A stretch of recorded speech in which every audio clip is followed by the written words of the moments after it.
This is arc analysis. Is it? This? Yeah, man, it is. Why This is arc are analysis. you messing me up, man? This is arc analysis. This is Arc analysis. Isn't this a first glance? no. Isn't You this a got mad about it continuation? last time. It is a continuation because actually it's we did that. Today we're doing Something is Killing the Children, Volume 2, The House of Slaughter. It's our 77th arc analysis. Yay. The last time we did Something is Killing the Children, it was Volume 1, The Angel of Archer's Peak, arc analysis number 14.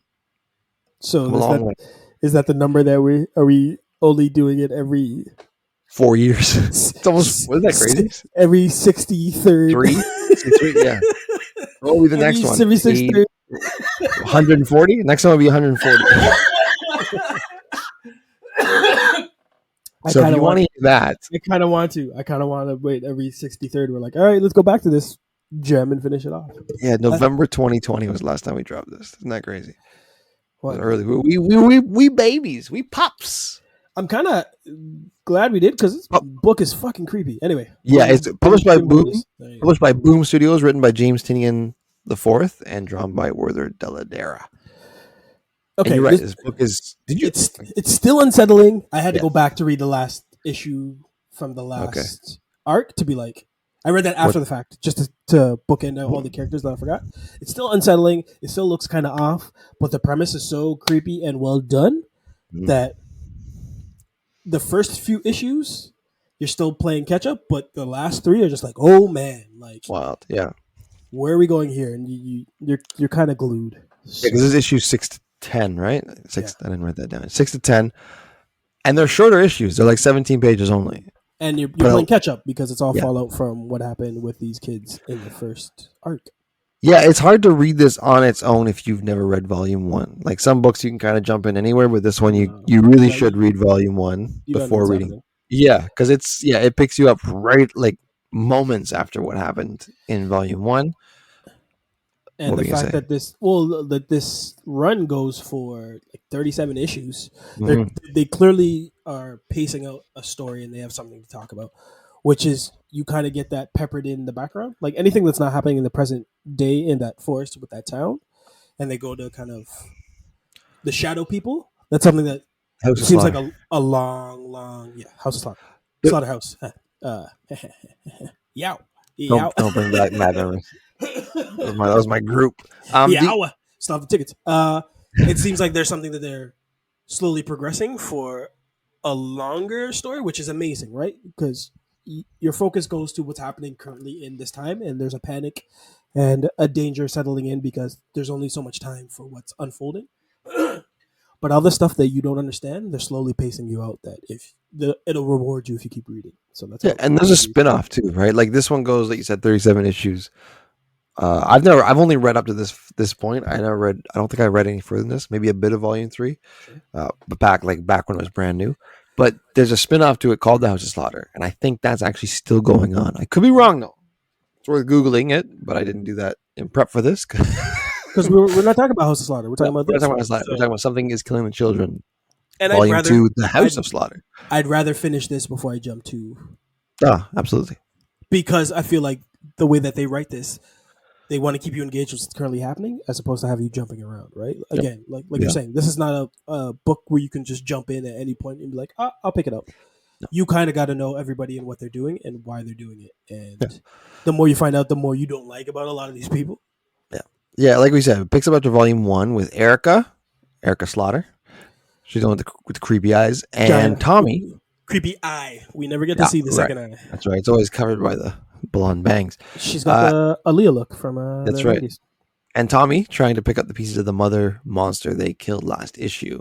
Its 5 offspring are now loose. So I was saying earlier, these issues are shorter than usual, but because the story is so focused, they don't like you read them fast, but it feels like there's a lot going on. There is a lot going on. Yeah, but they're focused, right? They're not jumping around like this and this and that. They're just like, this is the town, this is the school in the town, this is the forest in the town, and it's all going down here. And it's essentially there's 2 stories, right? You're following Erica, what Erica's doing, and which kid she's trying to go save, and you're following Tommy, who's trying to pick up the pieces of what happened and trying to save who he's trying to save. And it does not work well for one of them. I'll leave it up to you to guess. But Yeah, yeah, poor guy. yeah, yeah, yeah. Actually, my first note in this is funny. Is the violence and creepiness, my lord? Yeah, This and is like a the unassuming right? Like I love the there's an innocence of any new child that walks into this scenario. It's just like we're trying to figure out and find our brother, sister, slash friend, yeah, whatever, who. And lo and behold, they end up finding Tommy, and Tommy's like, "Get the fuck out of here." In yeah, most cases, get the fuck out of here. And they're like, yeah, "Why?" And yeah, yeah, then their reality shatters, and I love that story kind of presentation of you don't really get to see the evil till the fear is there, and then when the fear is there, you cannot hide from what's around you, and it's good lord. yeah. How do you Because fight this? because these monsters are invisible to everybody who's not a child or from the House of Slaughter. They have those crazy eyes, and Eyes, Tommy yeah, can see them because in the last volume, Erica gave him some stuff that yeah, he lets him did. Yeah. see, and that's why the House of Slaughter is mad because they're like, Don't you give just that to let, him. Yeah, yeah, what are you doing? So now they've sent Aaron in, who's from there, who's actually Erica's handler, who's now supposed to come in and clean up the mess, right? yeah. I was gonna say like he's a cleaner, but man, he does not do the Like, best job of cleaning no, or explaining why I'm here because he does it so underhand. I feel like he was open with her. She at least be like, "That's not a great plan, but fine." But he's more like, yeah, just bring the kid this way. yeah, And it's like, why? And it's like, yeah, and then like they end up having to tussle and stuff. So it's a great dynamic, right? It's another cog in the wheel that I wasn't expecting. I thought just having Erica and the monsters and Tommy and this forest and this panic that's really set into this village or like town was enough. But uh, what's the handler's name again? Eric. Aaron, Eric. Aaron, Aaron. Aaron.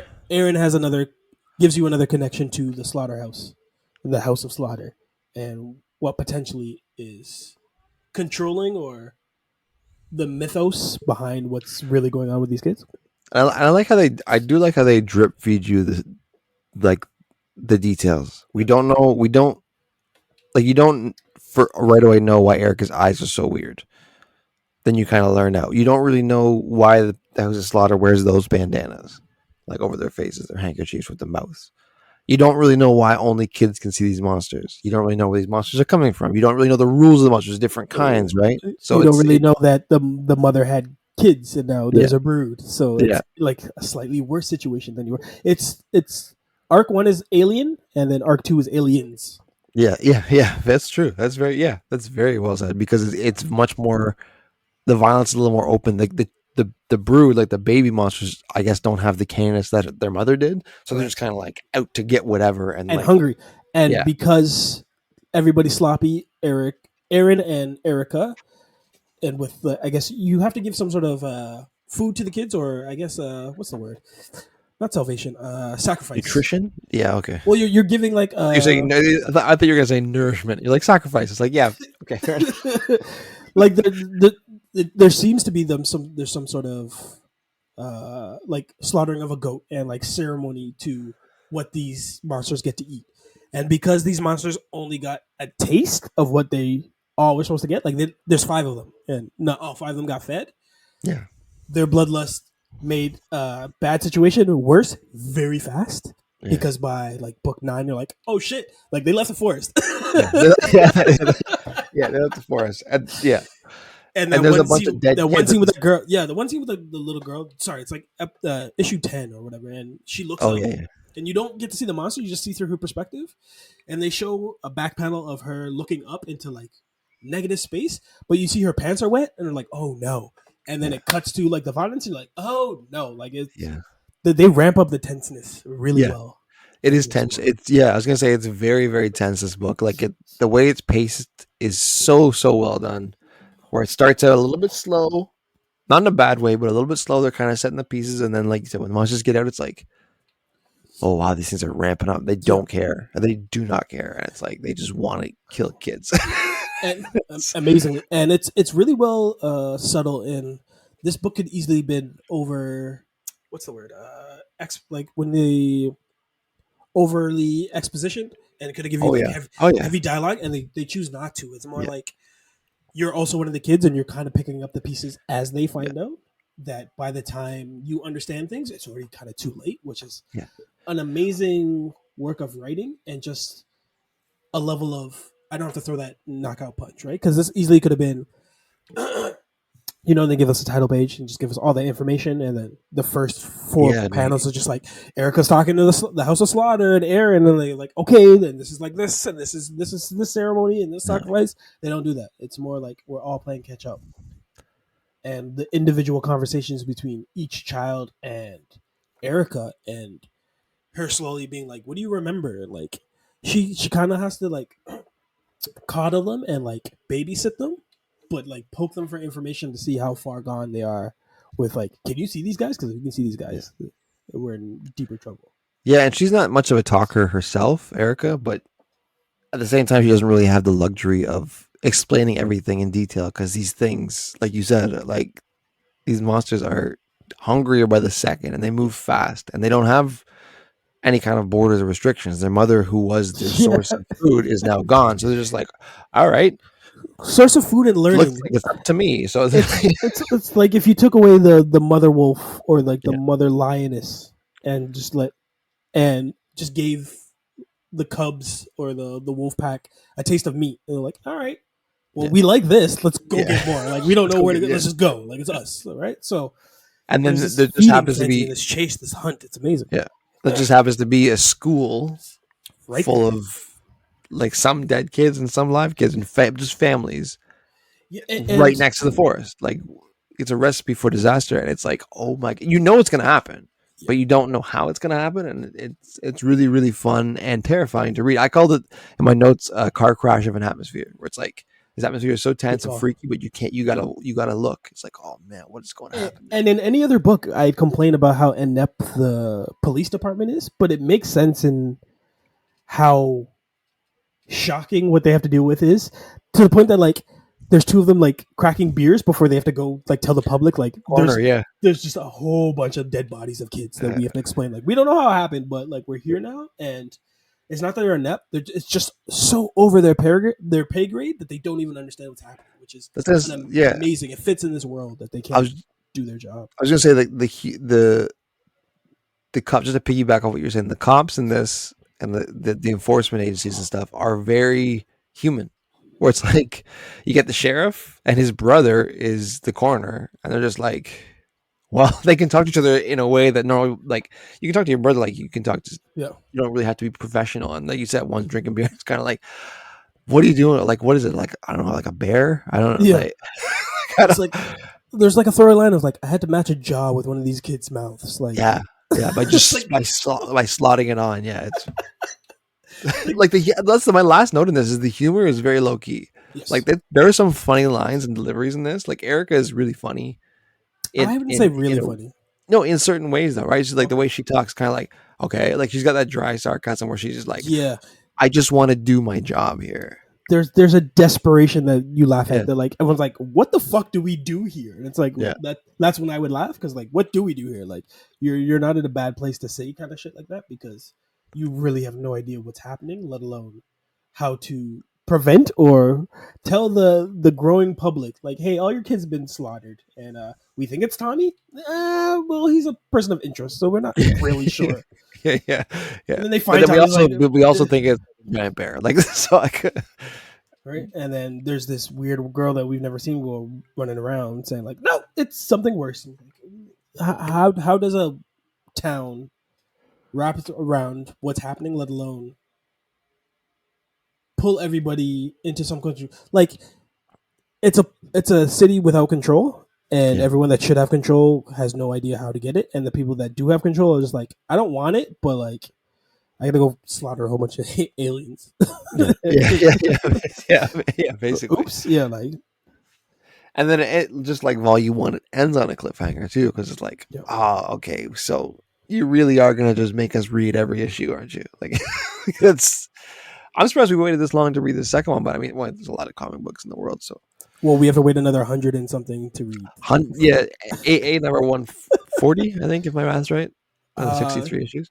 If I don't say it now, I never will. The artwork is intense and amazing. Paneling is great because it never lets you settle into a normal system. There's something always breaking the folds. But my favorite moments in this panel is either when they use negative space, which is like white, which is really comes from like sheer terror, and like to the fact that like it's usually a kid and something's loading, whether or not it's something in their mind or their imagination. That kind of look is so terrifying because you see what comes out of it. Or when it's dead of night and they're using all the cold blues, blacks, and purples, and you just see a monster slash through, and the spraying of blood is just immaculate on how they do it, because Tommy has never looked more like a serial killer than he does when he's just trying to save everybody around him. But that guy walks around like a Jackson Pollock painting of just blood all over, blood and tears. That guy can't get away from this long, long night, right? So, amazingly looking book. Yeah, this is all basically in one night, isn't it, or one day? So far, maybe right? a couple days. Yeah. Again, we've taken a lot of breaks between, but this is a very bad night for definitely Tommy. Well, I was looking at the release dates of these while you were just talking, and I think we didn't do this because it wasn't out yet. When we covered Volume 1, it was a brand new comic. It just started in 2020. Oh, so we first glanced it. Yeah, no, it was no. So I think the first like 6 or 7 issues were out. So we did the first 6 or first 5. That was the first arc, and then this arc hasn't even finished yet. So it's just. We may come back faster to this because I think so. Yeah, because I loved it. I feel guilty of saying that because it's very, very gross, but I loved it. It was like it's gross, it's dark, but like tonally, it makes sense. Like there's no, you're not gonna have a weird like Jar Jar Binks character pop up and try and bring levity. Like everything is at the level that understands what's happening in this book, and even the children who are trying to cope. Like what's it, Bien? What's the girl who's like drawing? Bien, yeah. She's whole cool. Like her whole little arc of just like. That's how Erica got all this information was. She was just drawing pictures of what she saw, and she's drawing the monsters. And like there's a whole therapy kind of relation there of like this is how a kid can express himself or herself, right? Like what she saw in her mind and what any parent or adult would just overthink of, like, oh, like this kid's just thinking out of box, like whatever they think isn't real. No, she saw all this stuff, and the fact that like she's naming the monsters and stuff like that, and like, oh, they're hungry now. Like she knows all this stuff. So and they're just babies. Like it's like, oof. And she's right, but man, babies are the worst. They are little monsters. Like they don't know right from wrong, and they're just going for it. Right? So, are you like me, and you're kind of like waiting for her to blow? Do you think someone's gonna snap at her, or is she kind of just like Bien? Yeah, or Erica? Bien, yeah. I think Bien's gonna end up saving the day somehow, or somehow. Depending on how long this book goes, she becomes maybe the next Erica, and like if we get to see her grow, I don't know how many children are gonna make it out of this night, but whatever ones do are definitely growing with this new sense of the world isn't the same. The world isn't the way that I left it before. So because you could end up with a town that's just kind of just absolutely leveled with only like a few survivors left. Yeah. We also get, we didn't talk about it. We also get a glimpse of how Erica got started with House of Slaughter, and that's cool too. She was just a brave kid, and they were like, "Oh, we like you. The whole token about like taking the stuffed toy and like putting that. In the that's cage, cool. Yeah, they trap monster. They killed the. Yeah, that's really cool. They're talking. That's a whole little. Yeah, that's a whole thing. That I hope gets explored even more. Right. So there's all these little teases to a larger story, but you can't break away from what's actually happening because it's dire, and everybody you start to like is dying. So yeah. As soon as you start to like them. Don't be surprised if we read this or you hear from us about this fairly soon because we want to know what's happening next. Yeah, actually, we'll do it in the next 63. Yeah, somewhere in the next 63 AAs. Between 77 and 163, you're definitely going to hear about this book. No. R3. Definitely. Yeah, 100%. So we rate these on a good or bad basis. Boom for good, bop for bad, or whoosh for what do we just read? Boom for me. Yeah, this may flash and a stab and a bleed and a bleed up. It's boom for us going back to a property. I can't see myself enjoying something coming back to a property and being like, oh, it's increased what I barely remember and what I do remember from the first arc. So high booms if we're doing stuff like that, right? Because we've always come back to a certain amount of comics. I don't remember loving something more than first reading it. Like I remember Lock and Key and loving that first read, but the second one was like, this is good, but it's not better. Second one's better. So and Gideon Falls, I think we enjoyed the second volume a little more than the first, but not like astronomically more. Like I remember that one. I really liked the first one, and then I really liked the second one. You were like, on the first one, but then you really liked the second one. This one's this one's like just like you said, and it doesn't demand a lot of you either. It's like. No. because there's not a lot. Gideon, the second half, helped fill in all the ideas that were underdeveloped in the first one, right? So you get the first one's confusing, yeah. You get part 2 for this. This one is just building on all the lore that they've already started with. So anything you didn't know or you weren't sure of, you find out about, and then the stakes increase so much more so that you're like, oh crap! Like I got to cheer for the people that I want to cheer because I don't think they're gonna make it to number 3. So who are you cheering? Who's the people you're cheering for? BN and I guess Erica. I want Tommy to stay alive, but just because they keep pointing him like he's the worst bad luck dude ever. So like I kind of want him to stay around for him to kind of develop this chip on the shoulder of like, kids don't like, nobody go near me because anyone goes near me is dead. I was gonna say because he's not bad. Like he's not bad luck to himself, but he's bad luck to everybody around him. Else. Have you seen that brothers? I was like, nope. Oh, no. There's their leg. There's. Oh no, my brother's like, oh no, my brother's like, oh damn, Tommy. No, move. It's like, there's monsters. He's like, no, Tommy, stop talking. He tells him to stop talking. He's like, but there's monsters. Like, don't speak. Shut up. Zip. So good. Yeah, I'm not sure what's coming up after the next few arc analysis, but this one shouldn't be too far behind. Probably, like we said, next 100 or so. I'd come back to that joke. I don't know why.